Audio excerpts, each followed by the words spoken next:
Okay. Um, hmm. So, I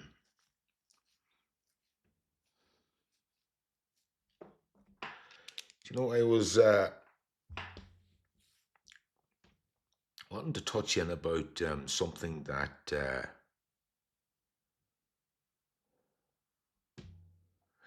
that is a very common thing in terms of those of us that are part of make up parts of different groups and self-help groups and you know um, just community-based types of small groups of people and large groups of people in the self-help and recovery landscape community, let's say, and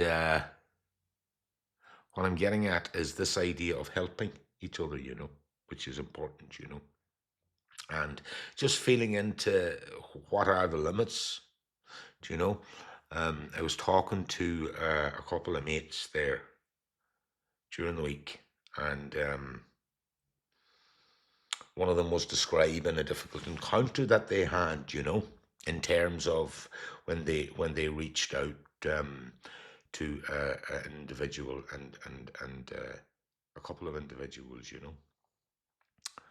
to for assistance. They were going through a hard time, finding it difficult to self-regulate and their psychological and emotional equilibrium was pushed to the max, and they were finding it really, really difficult to be around people, which is understandable. But of course, that then creates its own self-reinforcing knot, because if you can't be around people at all, then when you're going through these sort of disintegrative periods in the process, let's put it like that, and that can be quite challenging, then you're already unable to regulate yourself, and then you're alone with your own thoughts and your own so this is when it's so easy to for the distinction, between self-care and taking time out for yourself and isolating becomes the distinction, or the clear line between those two become very, very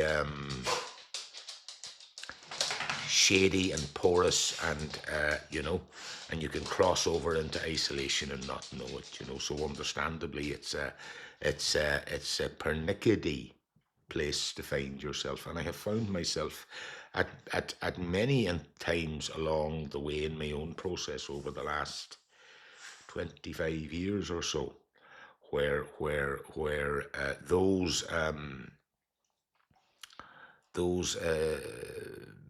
periods of destabilization really occur, like, and I think also they're part of the process. Like, it's not a question of whether or not these more acute or difficult or challenging shorter and sometimes longer periods along the way, let's say, occur, but rather, how best to meet them and work with them when they do, and so as I said, I was chatting with this couple of lads there, and as I said, one of them was describing back. Now they've come out this person has come out the other side of that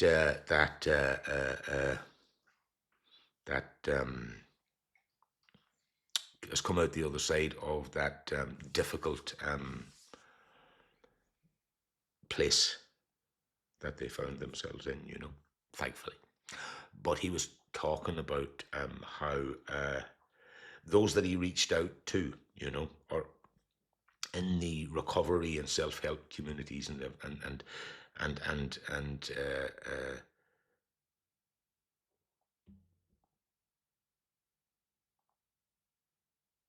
were more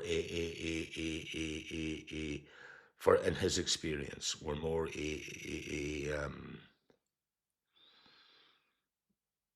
didn't were not helpful, and I don't think, and I'm quite certain he wasn't suggesting that they were being unhelpful in any conscious way, not at all. Like, these types of conversations are very, very important. Like, because for years, throughout the recovery landscape, let's say, in all its facets, through 12-step fellowships, treatment centres, aftercare groups, and just localized sort of you know just everyday normal connections then with people and groups and friendships in order from a place of real authentic intention, now I might add, all come together to try to help each other as best we can, but the conversations around the ways in which we perhaps oftentimes I think attempt to meet people and conditions that and problems people are experiencing. We can often try to apply um, uh, solutions that exasperate the problem, and I certainly have experienced that, throughout the years, and this is why I know back in the day, like, got a long time back now, if a, a good handful of times, there was plenty of little times, but a good handful of times throughout my own process,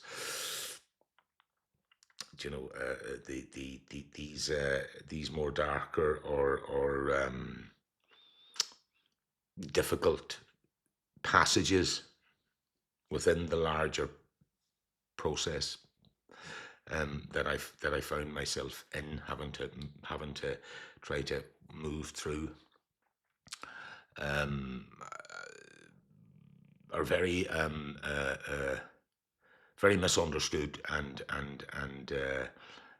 mismanaged. It's the wrong way of putting it.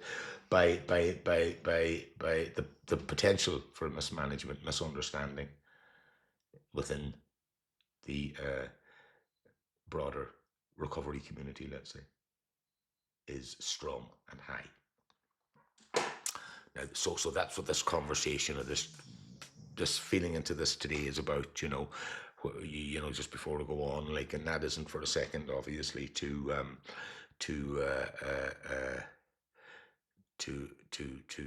not acknowledge and recognize the profound and immense,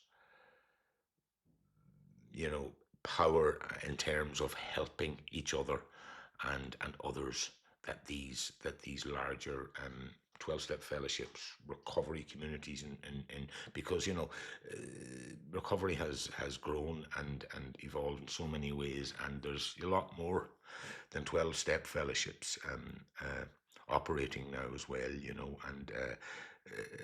and different models and different modalities and all of that jive. So the point I'm getting at, this is a broad kind of a.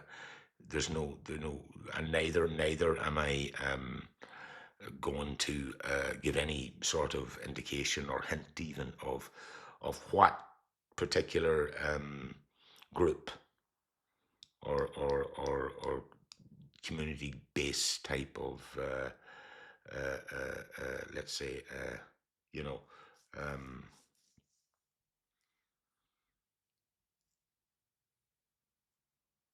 what type of group within the recovery landscape that this particular person had engaged with that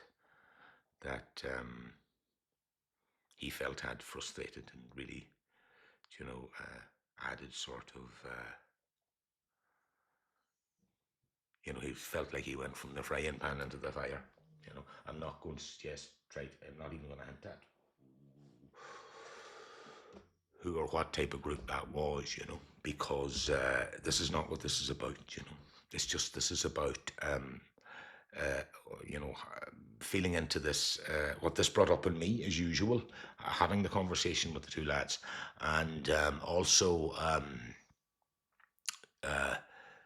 because it's something that I had encountered myself and that I have seen over the years, and more so in recent years. There's a growing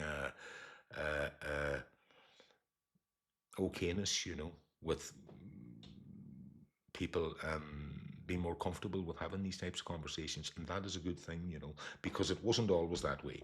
It wasn't always that way, and there are understandable reasons for that. I feel why it wasn't always that way, but there are also somewhat less charitable reasons for that as well. But that's a story for another day. So yeah, and so this is it, And I suppose for me, like what it brought up was,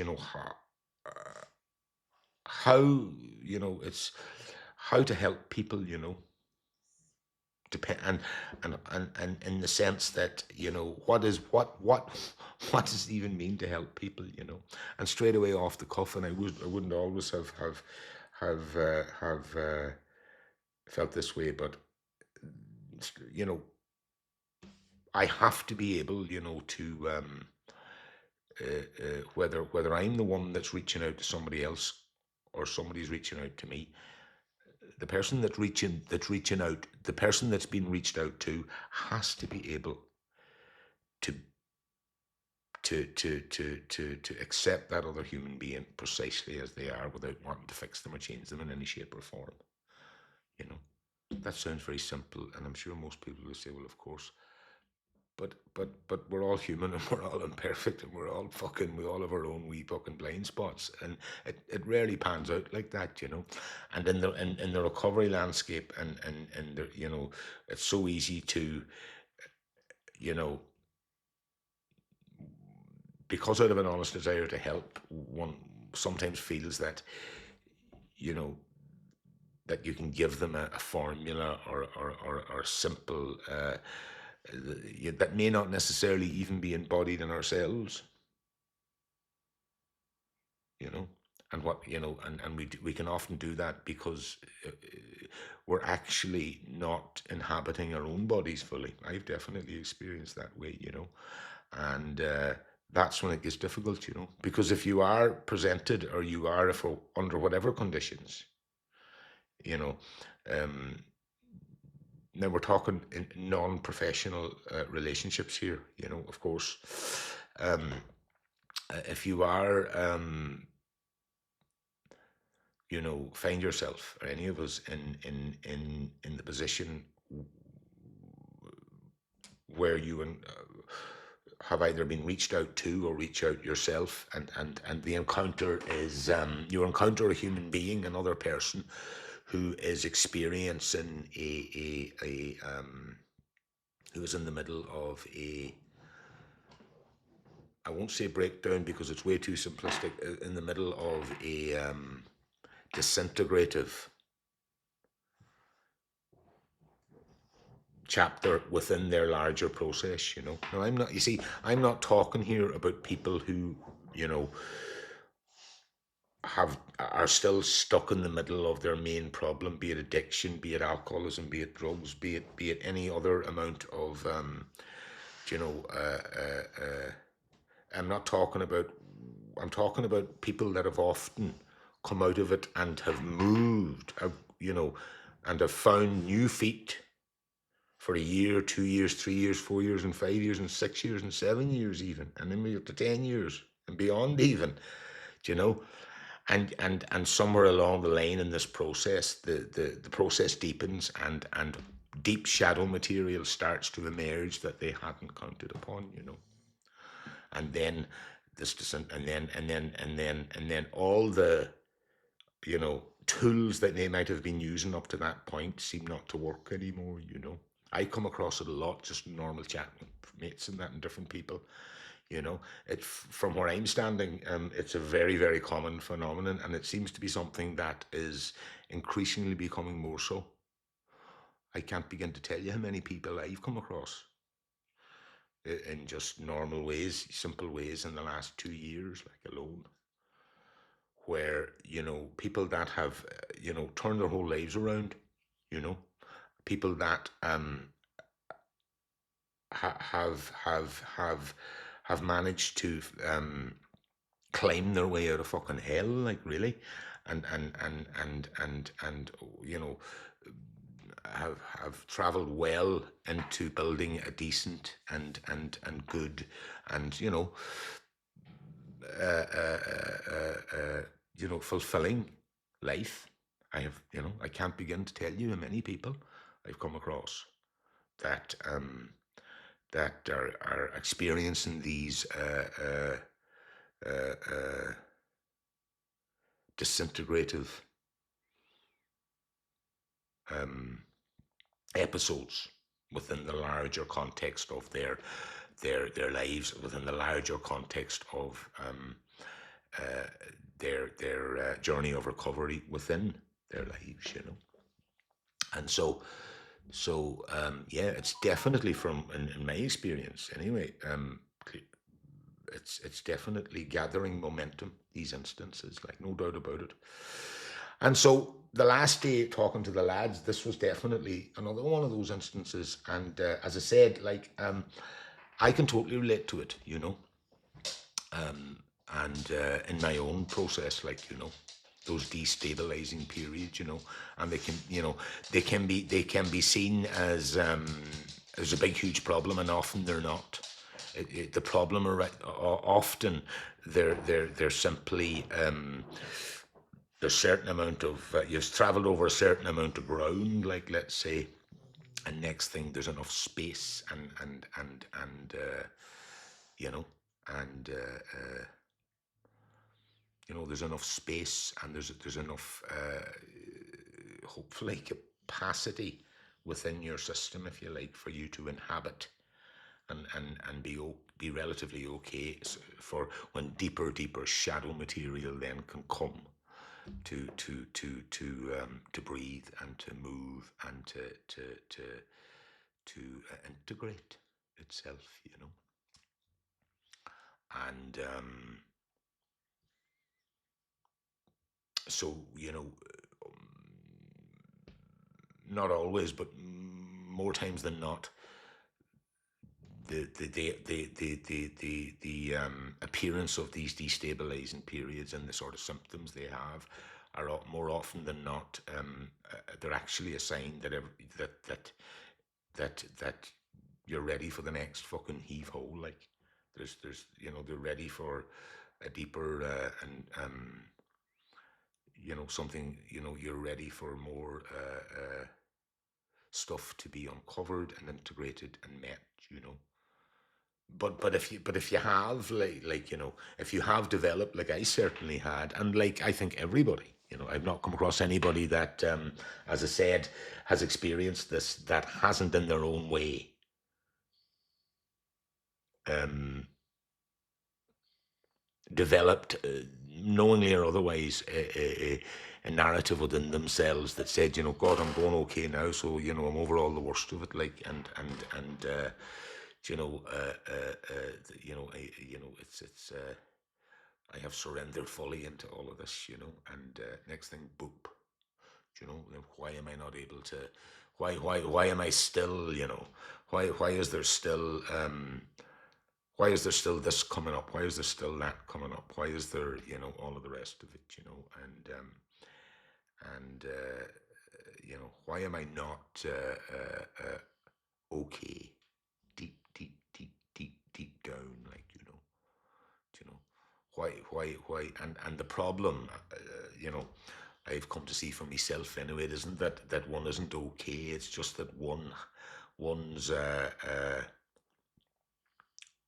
one's capacity to fully give themselves over to the moment has yet to be ripened, and that's a ripening that goes on for the rest of our days, in my view. But there we go, and so coming back to the two lads the last day, and so for those of us that know that that somehow not know for sure, but for those of us that somehow have begun to realize that the more you fucking know, the more you know you don't fucking know. For those of us that have somehow come to realize this, um,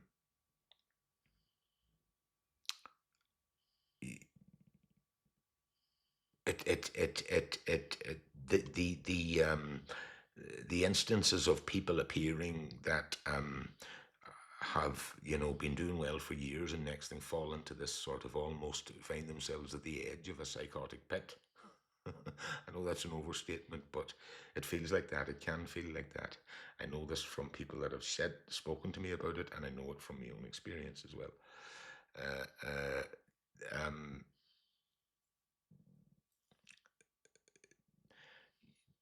for those of us that have somehow, as I say, you know, realize that the more you know, you don't know. Truly, truly, the more you know, you don't. The more you know, you do not know. Um, the appearances of these persons and situations where they're finding themselves difficult to cope, and that's messing with their preconceived idea of where they thought they were along the spectrum of the recovery. Um, that this becomes very familiar. You know, to those of us that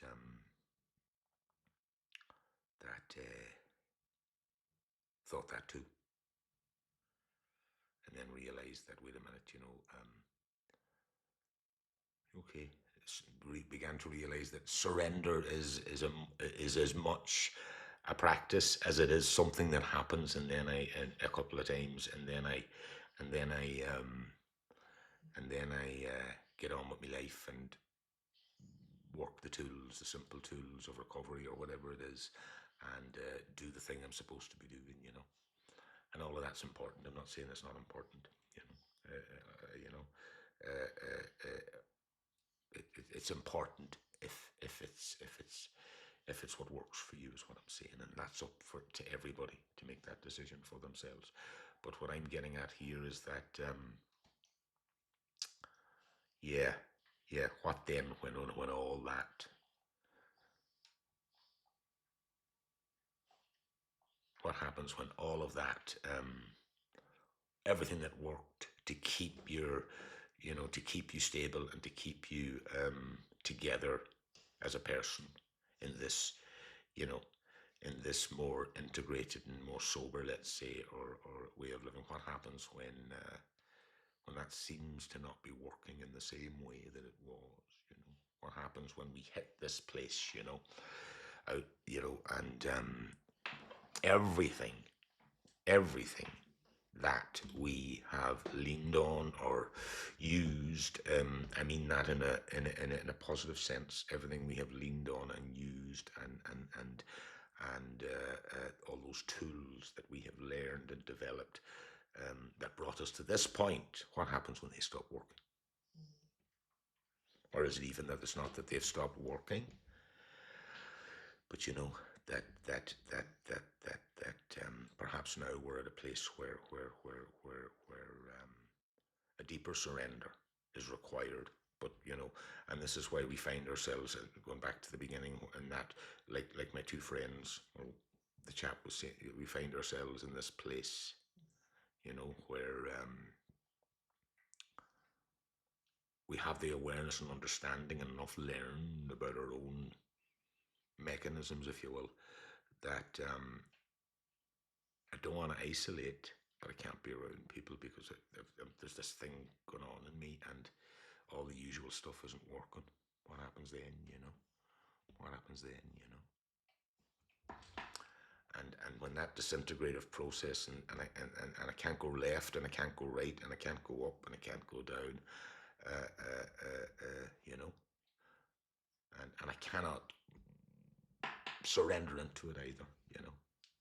Even though I've tasted surrender so many times before, you know, and perhaps even unwittingly, you know, told myself unconsciously, perhaps told myself, now I got it. I understand surrender. You know, happens all the time. I have certainly unwittingly and convinced myself of a whole lot of things. You know, and I think that's part and parcel of the road for all of us too. Part of our own blind spots, but our own blind spots. But pardon me. What happens? You know, then you know, and this person is here and saying help. And if I haven't, if I'm still on the other side of that, and it doesn't matter whether I'm just out of the gate, I'm a year down the road, I'm 30 years down the road, you know, this has nothing to do with any of that. And this reality brings that into sharp focus. Like, what happens then, you know, when that other person says help, you know, and they meet another person, well intentioned, and I should, you know, they come to them with the same tools that have stopped working for them, or momentarily have stopped working them, because this person's process has reached a crescendo that neither them nor the people around them that think they know what's happening to them know how to fucking meet or handle, let alone manage, you know. That's a very tricky situation, you know. And I'm not going to go into the details too much of the person's experience, because it's recent and everything, and it's not important. You know, but it wasn't good, you know. And yeah. And of course, the people that were helping him retreated when because they got fucking frightened and scared, you know, and couldn't, you know, and when you know, and couldn't come to terms with the fact that they too, you know, don't know what the fuck's going on, you know, don't know what the fuck's going on here, you know. And so, you know, over the years, I have experienced that a lot, you know. And it's, you know, this video's gone on a while now, and I wanted to feel into it here, you know, you know, and you know, and I suppose the message for me in all of this is that it's just so important, like so important to realize that the more you know, you don't know, and that when somebody, either yourself or somebody else, begins to experience, you know, deeper shadow layers arising out of the blue, and may not necessarily know what's happening, it can feel extremely destabilizing, you know. And if at that time, and no amount of tools or recovery models will serve in that landscape, you know, and one is confronted then, either if it's in themselves, or if the other person has reached out to you, or the people that have, one is confronted then with you know, with a level of powerlessness, personal powerlessness as well, that that is that really sort of puts things into sharp focus, I think, you know, is what I'm getting at. So it's not that there's any answers here, I'm not giving, and certainly no prescriptions. There are prescriptions and there are good tools, but more and more people, and for myself over the years, as I said, I've experienced this cycle quite a bit, you know, and for a long time, it wasn't clear to me what was happening, you know, until it was a bit clearer, And slowly but surely I seemed to be able to give myself over to it more and more and more. But that had to be a good few runs at it, and it was still all out of my fucking hands. It would arrive out of the blue, you know, And now as I speak about it, I still don't, I still fucking, the more you know, you don't know, you know. And so on my way home, and I left two lads, and we just bumped into them accidentally, just to be clear now, Nobody reached out to me, and I didn't reach out to them. But I don't really operate like that. It's just live my life, Whatever comes up in the day comes up, and that's it, you know. And the day for me can be challenging enough without going fucking looking for fucking stuff to fix. I'm sure plenty of people could relate, But I was walking back, and fucking hell, man.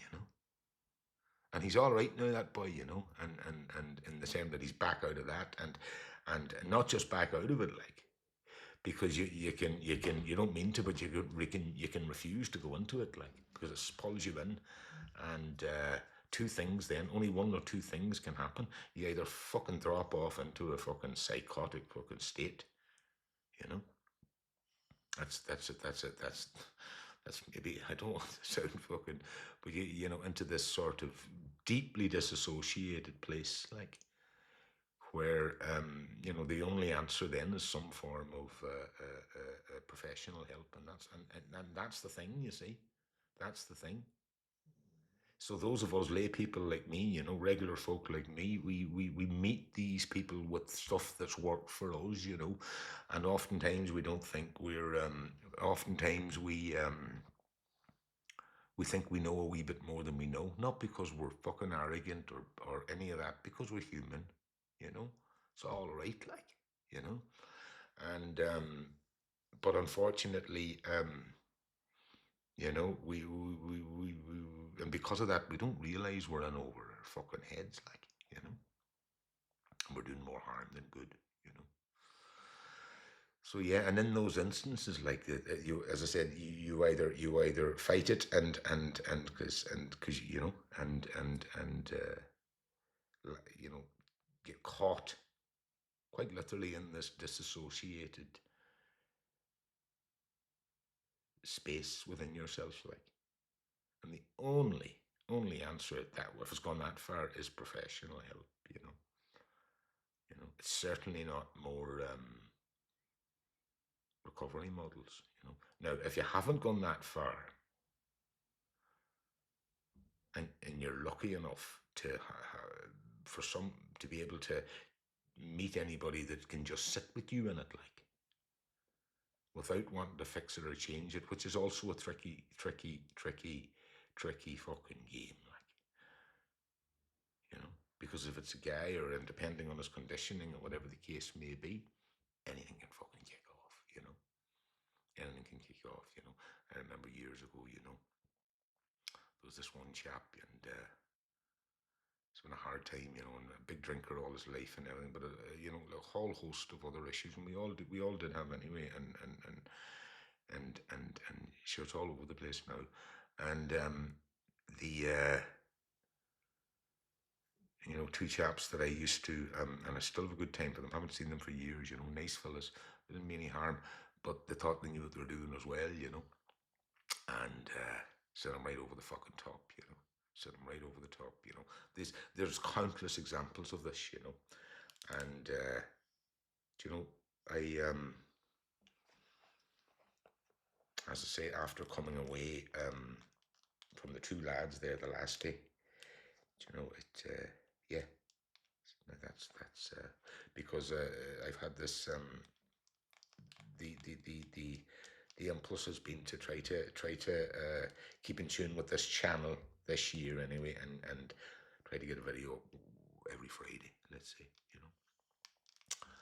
and so it's coming away home from the two lads, as I say, that they're last day, and I said I'd feel into this now, and sure, that's as good a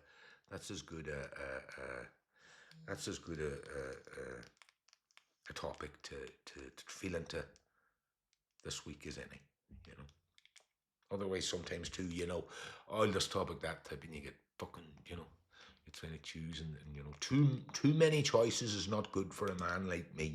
I can tell you that now. I'm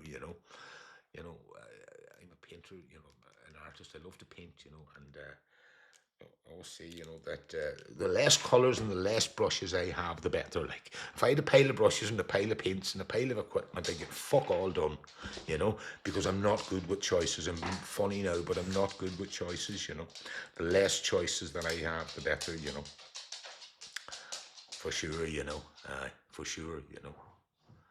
Aye. Choice to me is not freedom. It's a fucking prison, you know. I can't move. Less options I have, the better. So there we go. And certainly, you know, coming back just full circle again to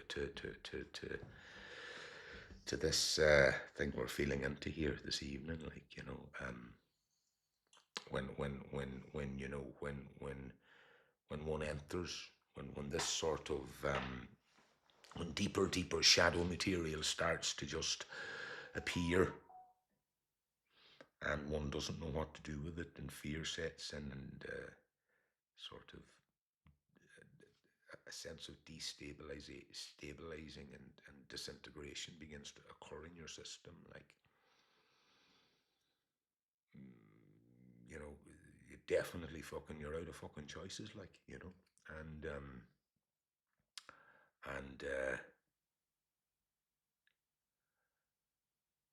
yeah, you know, this is why it's so important to, I feel, to which is a huge part of what moved me to the whole spirit of this channel, Icarus Landing. You know, it's so important to prioritize staying in the body and out of the head, because the more you're in the body, you will move through these things, like, you know. But the more you look for ways out, which ways out in this respect, when one enters into one of these sort of pits, if you like. Been very dramatic tonight. I don't mean to be, but I don't want to take it all too seriously either. To make, you know, but when you enter into one of these places, any of us enter into one of these places, like, it's you know, trying to get out, saying no to it, you know, become begins to appear like you're helping yourself. That's the tricky part of it, you know. And so you reach to the friends and the tools and the everything, you know. But because of the nature of the internal landscape that's fucking opening up inside one, that's not going to work, you see. You know, the only thing that will work is to drop into further into the body and more out of the head. There's no recourse to thought, any idea of help or assistance, you know. Then it's doable. Then a deeper letting go happens. It's not that you, the person, does it. It can happen, you know. You deeper into the body, and then a deeper letting go, a deeper surrendering occurs, you know, and it will take you, and it will pull you through whatever you have to be pulled through, and it will bring you back up on the far side again. And however long that takes, an hour, 2 hours, a day, 3 days, that's all out of our hands, you know. And if we're lucky enough to be able to tune in with the odd person when that's occurring, and that odd person has the fucking has the presence in themselves, first and foremost, to have some intuition of where you're at, because all they can have is an intuition, because everybody's journey through these periods will always be particularized to them, and therefore different, you see. So this is why you can't apply any set program or tool to it, you know. But if one is lucky to, you know, to be able to tune in and then to people who have enough presence in them to you know, to be a friend in a non-interfering way, you know, without destabilizing themselves.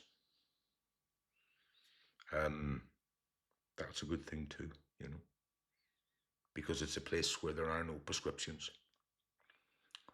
So yeah, there we go. Anyway, Icarus landing. Trying to stay landed in the body just for today. Thanks for listening.